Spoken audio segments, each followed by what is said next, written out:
নমস্কাৰ প্ৰিয় দৰ্শক সংবাদ প্ৰবাহৰ আজিৰ খণ্ডলৈ আপোনালোকক স্বাগতম জনাইছো। বিগত সপ্তাহৰ কেইটামান গুৰুত্বপূৰ্ণ খবৰৰ সৈতে মই নৱজিত ডেকা। আজিৰ সংবাদ প্ৰবাহত আছে সফলতাৰে চন্দ্ৰযান 3 চন্দ্ৰপৃষ্ঠত অৱতৰণ গৌৰৱান্বিত ভাৰত। ৰাজ্যপাল গুলাব চান্দ কাটাৰিয়াৰ কোকৰাঝাৰ আৰু ধুবুৰী জিলা ভ্ৰমণ। মুখ্যমন্ত্ৰী ডক্টৰ হিমন্ত বিশ্ব শৰ্মাৰ কেইবাটাও গুৰুত্বপূৰ্ণ কাৰ্যসূচীত অংশগ্ৰহণ। ভাদ মাহৰ পহিলা দিনটোতে সত্ৰ নামঘৰত হৰি নামৰ ধ্বনিৰে গুঞ্জৰিত। দেশৰ আভ্যন্তৰীণ জল পৰিবহণ মন্ত্ৰণালয় আৰু নুমলীগড় ৰিফাইনাৰীৰ মাজত বুজাবুজিৰ চুক্তি। জোনবাই দেশলৈ যাওঁ। সঁচাকৈয়ে জোনবাই দেশৰ যি ৰূপকথা সেয়া জানিবলৈ শৈশৱৰ পৰাই প্ৰতিগৰাকী ভাৰতীয়ৰ মনত যি হাবিয়াস থাকে, চন্দা মামাৰ প্ৰতি যি আকৰ্ষণ সেয়া আজি বাস্তৱ হ'ল। দেশৰ মহাকাশ বিজ্ঞানৰ ক্ষেত্ৰত নব্য ইতিহাস ৰচি চন্দ্ৰযান 3 চন্দ্ৰপৃষ্ঠত সফলতাৰে অৱতৰণ কৰে। চন্দ্ৰৰ দক্ষিণ মেৰু স্পৰ্শ কৰা ভাৰত হ'ল বিশ্বৰ প্ৰথমখন দেশ। ইছৰোৰ বিজ্ঞানীসকলৰ বছৰজোৰা সাধনাৰ ফল এয়া। গৌৰৱান্বিত ভাৰত, উল্লাসিত ভাৰত। দেশৰ মহাকাশ বিজ্ঞানৰ ক্ষেত্ৰত নতুন ইতিহাস ৰচি চন্দ্ৰযান 3 বিগত সপ্তাহৰ 23 আগষ্টত চন্দ্ৰপৃষ্ঠত সফলতাৰে অৱতৰণ কৰে। ইয়াৰ লগে লগে ভাৰতবৰ্ষ চন্দ্ৰৰ দক্ষিণ মেৰু স্পৰ্শ কৰা বিশ্বৰ প্ৰথম দেশ হিচাপে পৰিগণিত হ'ল। ভাৰতীয় মহাকাশ গৱেষণা প্ৰতিষ্ঠান ইছৰোৰ দ্বাৰা পৰিচালিত এই অভিযানৰ সফলতাত সমগ্ৰ দেশবাসী উৎফুল্লিত হৈ পৰে। প্ৰধানমন্ত্ৰী নৰেন্দ্ৰ মোদীয়ে জোহান্সবাৰ্গৰ পৰা ভিডিঅ' কনফাৰেন্সৰ জৰিয়তে চন্দ্ৰযান 3ৰ অৱতৰণৰ দৃশ্য উপভোগ কৰে। ইছৰোৰ বিজ্ঞানীসকলক অভিনন্দন জনাই প্ৰধানমন্ত্ৰী মোদীয়ে কয় যে চন্দ্ৰযান 3 চন্দ্ৰপৃষ্ঠত অৱতৰণ কৰা দিনটো ভাৰতৰ বাবে এক ঐতিহাসিক দিন। তেওঁ কয় যে এয়া এক নতুন ভাৰতৰ বিকাশ যাত্ৰাৰ আৰম্ভণি। আনহাতে ইছৰোৰ অধ্যক্ষ এছ সোমনাথে প্ৰধানমন্ত্ৰী নৰেন্দ্ৰ মোদী আৰু সমগ্ৰ দেশবাসীক যোৱা 14 জুলাইত চন্দ্ৰযান 3 উৎক্ষেপণৰ পাছত চন্দ্ৰপৃষ্ঠত অৱতৰণ কৰালৈকে উৎসাহ যোগোৱা আৰু সমৰ্থন কৰাৰ বাবে ধন্যবাদ জ্ঞাপন কৰে। ये क्षण मुश्किलों के महासागर को पार करने का है। ये क्षण जीत के चंद्र पथ पर चलने का है। ये क्षण 140 करोड़ धड़कनों के सामर्थ्य का है। ये क्षण भारत में नई ऊर्जा, नया विश्वास, नई चेतना का है। ये क्षण भारत के उदयमान भाग्य के आह्वान का है। अमृत काल की प्रथम प्रभा में सफलता की ये अमृत वर्षा हुई है। हमने धरती पर संकल्प लिया और चांद पर उसे साकार किया। It's a work of last so many years. Maybe for Chandrayaan 3 it's a work of last 4 years, but for Chandrayaan 2 that was a work of many years back. And the learning that we got from Chandrayaan 2 of our unsuccessful attempt to soft land has really helped us in perfecting the methodology and also to have large number of experiments tests to prove the process of landing. মুখ্যমন্ত্ৰী doctor Himanta Biswa শৰ্মাই আজাৰাৰ ৰাজধৰ বৰা উচ্চতৰ মাধ্যমিক বিদ্যালয়ৰ পৰা দূৰদৰ্শনত চন্দ্ৰযানৰ অৱতৰণৰ পোনপটীয়া সম্প্ৰচাৰ ছাত্ৰ ছাত্ৰী আৰু শিক্ষক শিক্ষয়িত্ৰীসকলৰ সৈতে উপভোগ কৰে। চন্দ্ৰযান 3ৰ সফল অৱতৰণৰ পাছত মুখ্যমন্ত্ৰীগৰাকীয়ে কয় যে এই অভিযানৰ সফলতাৰ দ্বাৰা মহাকাশ বিজ্ঞানৰ ইতিহাসত ভাৰতবৰ্ষৰ নাম সোণালী আখৰেৰে লিপিবদ্ধ হৈ ৰ'ব। মুখ্যমন্ত্ৰীগৰাকীৰ সৈতে তেওঁৰ পত্নী ৰেণিকী ভূঞা শৰ্মা, শিক্ষামন্ত্ৰী ডাক্তৰ অনুজ পেগু আৰু কাৰ্বি আংলং স্বায়ত্তশাসিত পৰিষদৰ মুখ্য কাৰ্যবাহী সদস্য তুলিৰাম ৰংহাঙো উপস্থিত আছিল। কেন্দ্ৰীয় মন্ত্ৰী সৰ্বানন্দ সোণোৱালে ডিব্ৰুগড় জিলা আয়ুক্তৰ কাৰ্যালয়ত চন্দ্ৰযান 3 চন্দ্ৰপৃষ্ঠত অৱতৰণ কৰাৰ দৃশ্য উপভোগ কৰে। ভাৰতীয় থলুৱা প্ৰযুক্তিৰে নিৰ্মাণ কৰা চন্দ্ৰযান 3ৰ সফলতাই বিশ্বৰ আগত ভাৰতক পুনৰ গৌৰৱান্বিত কৰিলে বুলি তেওঁ মন্তব্য কৰে। অনুষ্ঠানত বিধায়ক প্ৰশান্ত ফুকন, পৌৰপতি সৈকত পাত্ৰ আদিকে ধৰি কেইবাগৰাকীও বিশিষ্ট ব্যক্তি উপস্থিত আছিল। আৰু ইছৰোৰ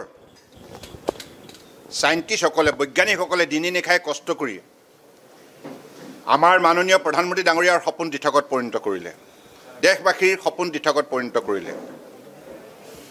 আমি পৃথিৱীৰ চতুৰ্থখন ৰাষ্ট্ৰ হিচাপে চন্দ্ৰত পৃষ্ঠভূমিত অৱতৰণ কৰা ৰাষ্ট্ৰ হিচাপে আজি স্বীকৃতি বুটলিবলৈ সক্ষম হ'লোঁ। আৰু লুনাৰ চাউথ পোলৰ চন্দ্ৰৰে লুনাৰ চাউথ পোলত লেণ্ডিং কৰা প্ৰথমখন ৰাষ্ট্ৰ হিচাপে আজি ভাৰতবৰ্ষই স্বীকৃতি বুটলিবলৈ সক্ষম হ'ল। চন্দ্ৰযান ৩ৰ সফল অৱতৰণৰ পাছত সমগ্ৰ দেশৰ লগতে লখিমপুৰবাসীয়ে উৎফুল্লিত হৈ পৰে। লখিমপুৰৰ তাৰকাগৃহত গধূলি ছাত্ৰ ছাত্ৰীসকলক চন্দ্ৰযান অৱতৰণৰ দৃশ্য দেখুওৱা হয়। এই অভিযানত জড়িত অসমৰ বিজ্ঞানী লখিমপুৰৰ সন্তান চয়ন দত্তৰ পিতৃ ৰঞ্জিত দত্ত আৰু মাতৃ শীলা দত্তই চন্দ্ৰযান ৩ৰ সফলতাত আনন্দ প্ৰকাশ কৰে।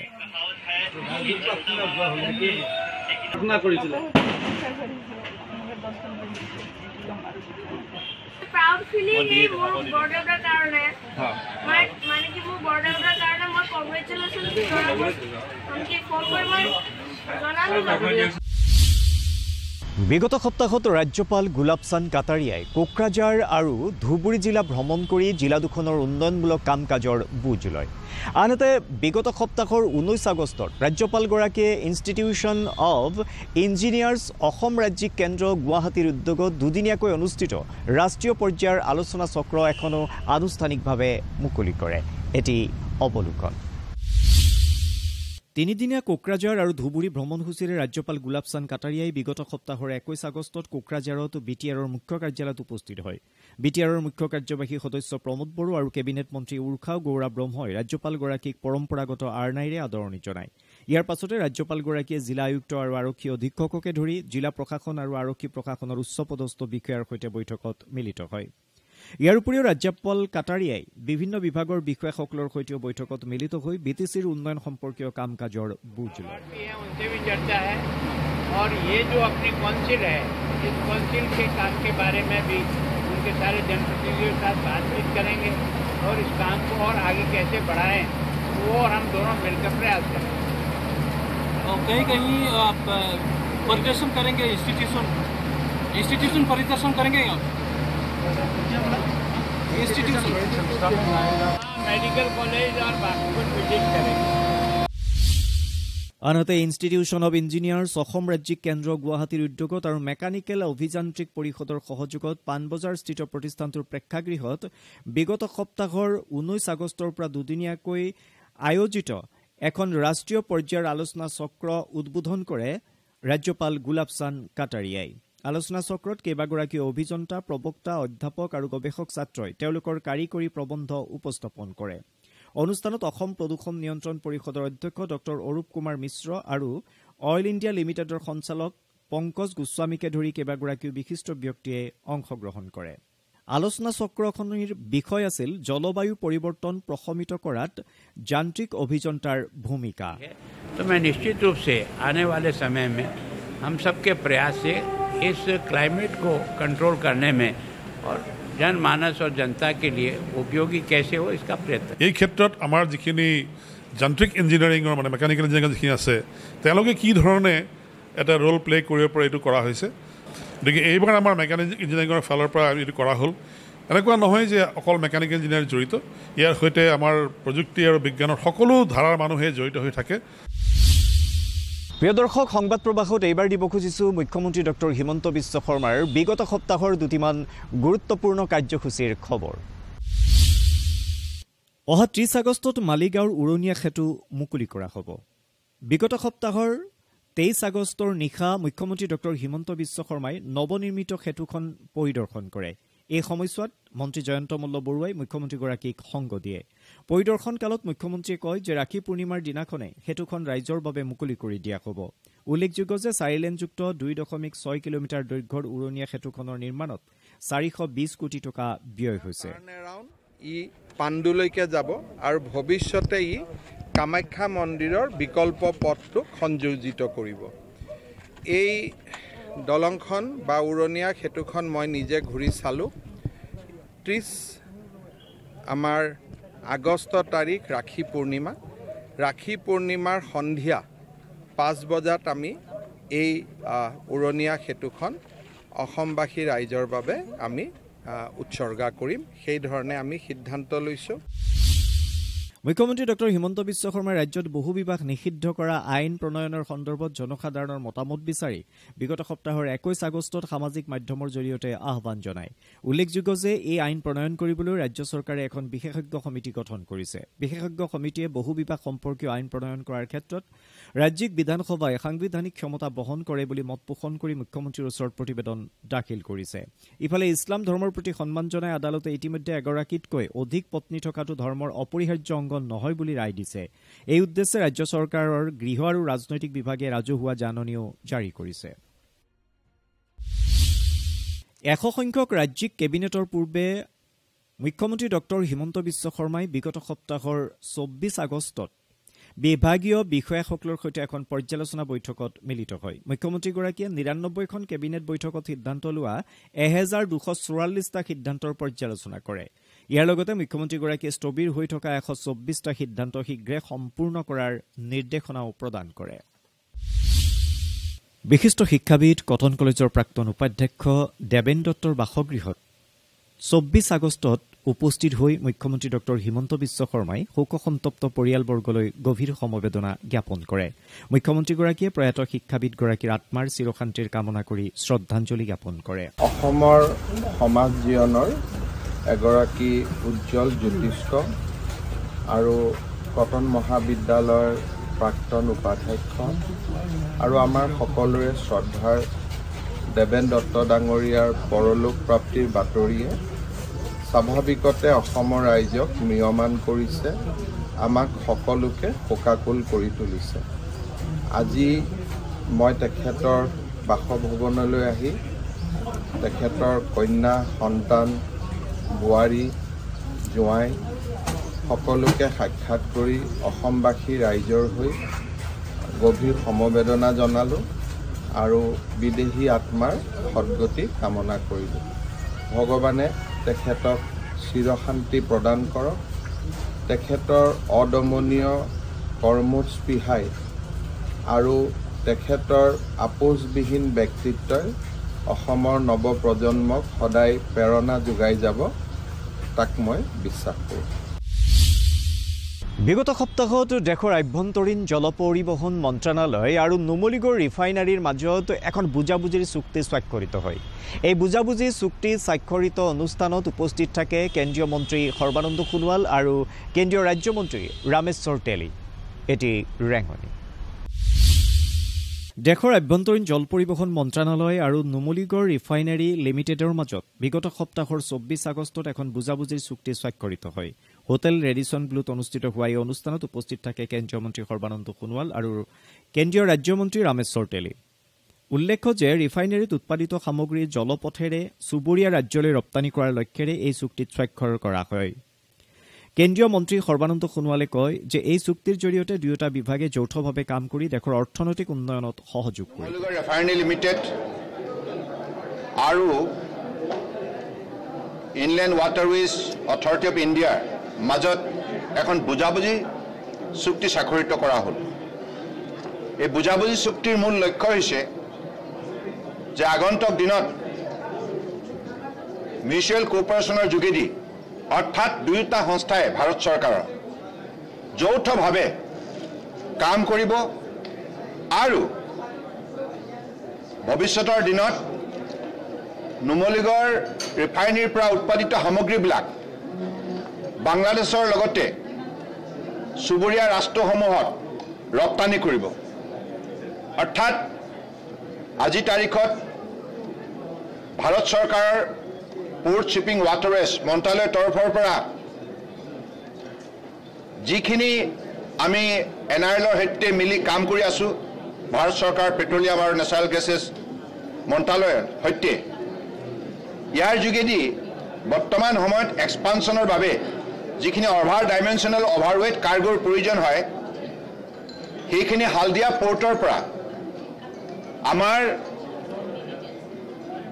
কাৰ্গো বাৰ্জৰ যোগেদি আমি নুমলীগড় ৰিফাইনাৰীলৈকে আনিছোঁ এতিয়ালৈকে 5টা কনচাইনমেণ্ট অনা হ'ল আৰু 16টা কনচাইনমেণ্ট অনা হ'ব অভাৰ ডাইমেনশ্যনেল এইবিলাক যন্ত্ৰ ট্ৰাকেদি অনাটো সম্ভৱ নহয় আৰু এতিয়ালৈকে আমি 5টা যে আনিলোঁ এইটো যদি আপুনি ট্ৰাকেৰে যদি পিচ অনাব লগা হ'ল হয় 300খন ট্ৰাক লাগিলে হয় 5খন জাহাজতে আমি 5টা ইতিমধ্যে কনচাইনমেণ্ট আনিলোঁ আৰু 16টা আনিবলৈ বাকী আছে গতিকে সেইবিলাক কাম ভৱিষ্যতৰ দিনত যৌথভাৱে কৰা হ'ব আৰু এই ক্ষেত্ৰত আমাৰ ব্ৰহ্মপুত্ৰ মহাবাহু ব্ৰহ্মপুত্ৰৰ লগতে বাংলাদেশ প্ৰট'কল ৰোড যেহেতুকে হালদিয়াৰ পৰা আহিব এই গোটেই পথছোৱাত যাতে কোনো ধৰণৰ অসুবিধা নহয় তাৰ বাবে বাংলাদেশ চৰকাৰৰ সৈতেও আমাৰ যিখন বুজাবুজি চুক্তি আছে এই বুজাবুজি চুক্তি মতে আমি এই কামত অগ্ৰসৰ হৈছোঁ হৰি নামৰ ৰসে বৈকুণ্ঠ প্ৰকাশে প্ৰেম অমৃতৰ নদী ভাদ মাহ পবিত্ৰ ভাদ মাহ অসমীয়া জনজীৱনৰ বাবে এই ভাদ মাহটো ভক্তি ভৰা মাহ ভাদ মাহত মহাপুৰুষ দুজনাৰ তিথি শ্ৰী শ্ৰী কৃষ্ণৰ জন্মাষ্টমী অসমৰ সত্ৰ নামঘৰসমূহ হৰিনাম ধ্বনিৰে ৰজন জনাই থাকে ভক্তি ৰসেৰে অনাবিল প্ৰশান্তি লৈ আহে সকলোৰে মাজত 19 আগষ্ট পবিত্ৰ ভাদ মাহৰ পহিলা দিন ৰাজ্যৰ আন ঠাইৰ লগতে গোলাঘাটৰ ঐতিহ্যমণ্ডিত শ্ৰী শ্ৰী আঠখেলীয়া নামঘৰতো পুৱাৰে পৰা ভক্তপ্ৰাণ ৰাইজৰ ভিৰ পৰিলক্ষিত হয় পৰম্পৰা ৰক্ষা কৰি এইবাৰো ভাদ মাহত নামঘৰ পৰিচালনা সমিতিয়ে দৈনিক নাম প্ৰসংগ কাৰ্যসূচীৰে আয়োজন কৰে ভক্তসকল যাতে কোনো ধৰণৰ অসুবিধাৰ সন্মুখীন নহয় তাৰ বাবে উপসমিতি আৰু বিভিন্ন দল সংগঠনে যাৱতীয় ব্যৱস্থা গ্ৰহণ কৰে আঠখেলীয়া নামঘৰ এই ভাদ মাহত সমূহ ভক্তলৈ আমি স্বাগতম জনাইছোঁ আৰু লগতে সেৱা জনাইছোঁ আমি প্ৰতি বছৰৰ দৰে এইবাৰো অনুসূচিত জাতি ছাত্ৰ সন্থা আৰু বীৰ লাচিত সেনাই যৌথভাৱে মাহজোৰা প্ৰচেষ্টাত আমি ৰাইজৰ বাবে বিশুদ্ধ খোৱা পানী নেমু চৰবত আৰু ফলৰ ৰসৰ যোগাৰ কৰিছোঁ আমি আশা কৰিছোঁ যাতে প্ৰতি বছৰৰ দৰে এই বছৰো আমাৰ এই মাহত ভালে কুশলে অনুষ্ঠানটো পাৰ হৈ যায় আমি এইবাৰ নামঘৰ সমিতিৰ তৰফৰ পৰা আমি অসমৰ বিভিন্ন প্ৰান্তৰ পৰা অহা সেৱকীসকল কোনো কাৰণতে যাতে ক'তো অসুবিধা নপৰে ইতিমধ্যে তেখেতলোকে যিখিনি যাতায়াতী ব্যৱস্থা যান বাহন আনে তেখেতলোকক যান বাহন থবৰ কাৰণে আমাৰ বাছ স্থান পৰা আদি কৰি বিভিন্ন ব্যৱস্থা আমি হাতত লোৱা হৈছে মহাপুৰুষ শ্ৰীমন্ত শংকৰদেৱৰ জন্মস্থান বটদ্ৰৱাত বিগত সপ্তাহৰ 18 আগষ্টৰ পৰা পবিত্ৰ ভাদ মাহ উপলক্ষে 18 প্ৰসংগৰ কাৰ্যসূচী পালন কৰা হয় এই উপলক্ষে হৰিনামৰ ধ্বনিৰে অঞ্চলটো মুখৰিত হৈ পৰে বটদ্ৰৱা থান পৰিচালনা সমিতিয়ে শ্ৰী শ্ৰী নৰোৱা আৰু শ্ৰী শ্ৰী হলগুৰি সত্ৰৰ ভকত বৈষ্ণৱৰ উপৰিও গায়ন বায়ন সূত্ৰধাৰ আদিৰ সহযোগত ঐতিহ্যময় পৰম্পৰাৰ ধাৰাবাহিকতা ৰক্ষা কৰি সকলো অনুষ্ঠান সম্পন্ন কৰিব উল্লেখযোগ্য যে মহাপুৰুষ শ্ৰীমন্ত শংকৰদেৱ শ্ৰী শ্ৰী মাধৱদেৱ আৰু শ্ৰীকৃষ্ণৰ জন্মোৎসৱকে ধৰি কেইবাটাও কাৰ্যসূচীৰ বাবে ভাদ মাহক পবিত্ৰ হিচাপে গণ্য কৰা হয় প্ৰিয় দৰ্শক সংবাদ প্ৰবাহত এইবাৰ দিব খুজিছো অন্য দুটিমান গুৰুত্বপূৰ্ণ খবৰ আন প্ৰান্তৰ লগতে ডিব্ৰুগড়ত বিশ্ব আলোকচিত্ৰ দিৱস পালন কৰা হয় বিগত সপ্তাহৰ 19 আগষ্টত এই উপলক্ষে ডিব্ৰুগড় ফটোগ্ৰাফাৰ ছ'চাইটিৰ উদ্যোগত আয়োজিত অনুষ্ঠানত মন্ত্ৰী বিমল বৰাই অংশগ্ৰহণ কৰি কাৰ্যসূচীৰ শুভাৰম্ভ কৰে দিৱসৰ লগত সংগতি ৰাখি 21 গৰাকী আলোকচিত্ৰ শিল্পীৰ 112খন স্থিৰ চিত্ৰ প্ৰদৰ্শন কৰাৰ লগতে ভিউ ফাইণ্ডাৰ নামৰ এখন গ্ৰন্থ উন্মোচন কৰা হয় অনুষ্ঠানত অসম গৌৰৱ বঁটাৰে সন্মানিত বিশিষ্ট আলোকচিত্ৰ শিল্পী বিনন্দ হাতীবৰুৱাক সম্বৰ্ধনা জ্ঞাপন কৰা হয় অনুষ্ঠানত বিশিষ্ট আলোকচিত্ৰ শিল্পী সৌৰভ দুৱৰা প্ৰবীণ দাস ডিব্ৰুগড় প্ৰেছ ক্লাবৰ সভাপতি প্ৰবীৰ কুমাৰ চক্ৰৱৰ্তী ডাঃ ৰঞ্জিত কুমাৰ বৰুৱাকে ধৰি কেইবাগৰাকীও বিশিষ্ট ব্যক্তিয়ে অংশগ্ৰহণ কৰে অতীতলৈ আমাক নষ্টালজিক কৰি তোলে অতীতৰ কথা সোঁৱৰণ কৰি গতিকে ফটোগ্ৰাফীয়ে আমাৰ জীৱনটোক খুব বেলেগ বেলেগ ধৰণেৰে প্ৰভাৱিত কৰে আৰু সেইকাৰণে ফটোৰ যিটো ভাষা সেই ভাষাৰ যিটো শক্তি সেই শক্তি মই ভাবোঁ এক অনন্য আৰু সেইকাৰণে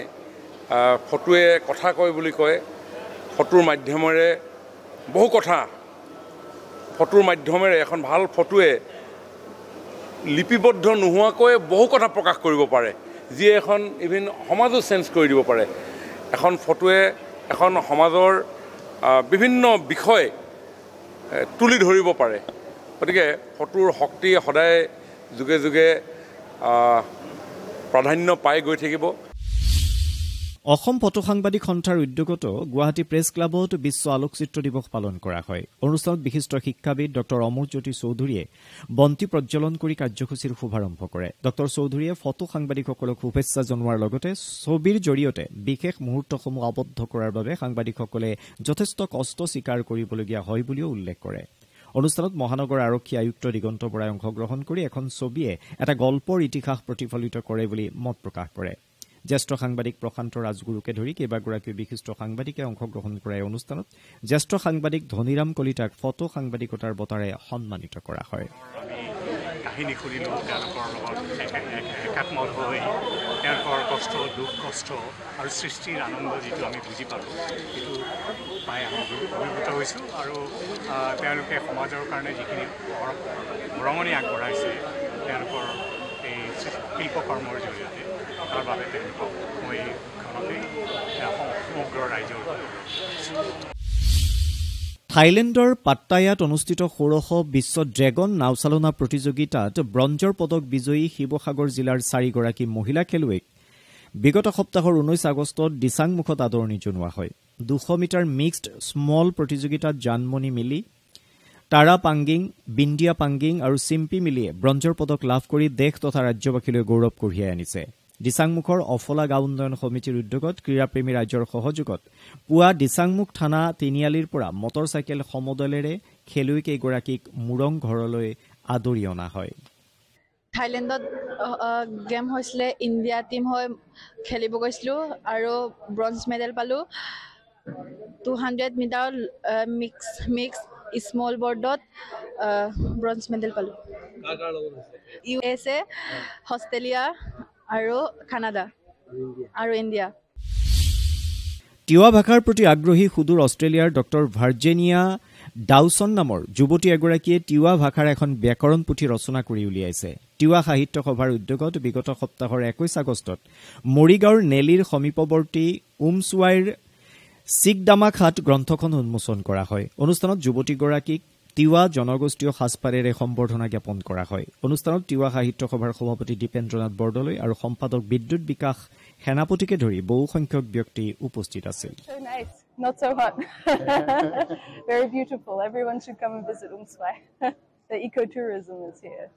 আমাৰ তিৱা ভাষা যিটো হেৰাই যাব বিচৰা তিৱা ভাষাটো আজি সুদূৰ অষ্ট্ৰেলিয়াৰ পৰা আহি অষ্ট্ৰেলিয়ান নেশ্যনেল আমেৰিকাৰ ইউনিভাৰ্চিটি হয় ইয়াত তিৱা ভাষাৰ ব্যাকৰণ এখন লিখি আমাৰ তিৱা জাতিৰ কাৰণে আমাৰ কাৰণে এটা ডাঙৰ এটা সম্পত্তি এটা গোটাই থৈ গৈছে।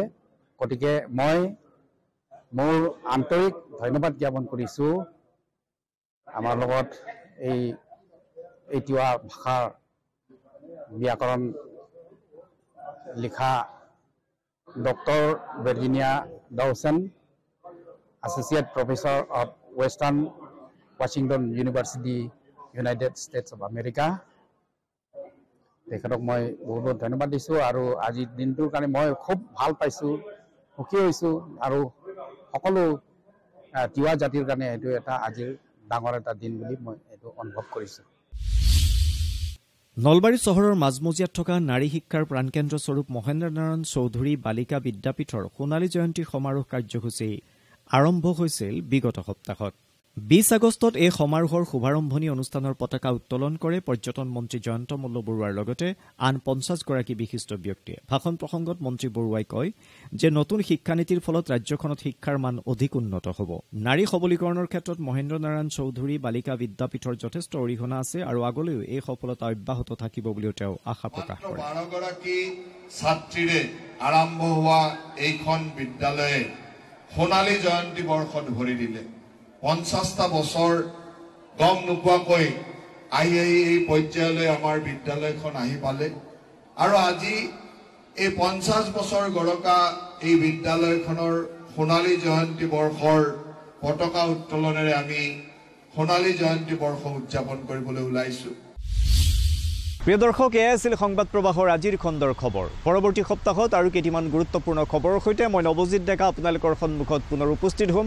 আপোনালোকে চাবলৈ নাপাহৰিব ডিডি অসমৰ অনুষ্ঠান সংবাদ প্ৰবাহ সম্প্ৰচাৰিত হয় প্ৰতি শনিবাৰে দিনৰ 2:30 বজাত। তেতিয়ালৈ বিদায় লৈছোঁ, নমস্কাৰ।